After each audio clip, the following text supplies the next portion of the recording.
شاهد الآن مباراة الأهلي والوحدة في دوري روشن السعودي. إليكم أسهل طريقة لمشاهدة المباراة عبر هذه القنوات الناقلة. تابعوا الفيديو للنهاية ولا تنسونا باللايك والاشتراك في القناة. لنبدأ الآن في التفاصيل.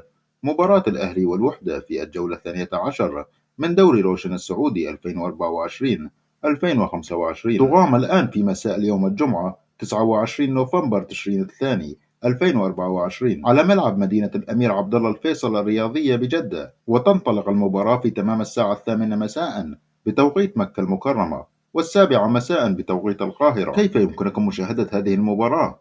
إليكم القنوات الناقلة لمباراة الأهلي والوحدة في دوري روشن السعودي. وكيف تتابعها على الإنترنت؟ تمتلك شبكة قنوات SSC السعودية الحقوق الحصرية لبث مباريات دوري روشن السعودي للمحترفين، وسوف يتم نقل مباراة الأهلي والوحدة عبر قناة SSC سبورت إكسترا واحد، ويمكن متابعة البث المباشر عبر الإنترنت عن طريق تطبيق شاهد. نتمنى أن تكونوا قد استفدتم من هذا الفيديو. لا تنسونا في النهاية باللايك والاشتراك في القناة. شكرا جزيلا لكم على المشاهدة، وإلى اللقاء.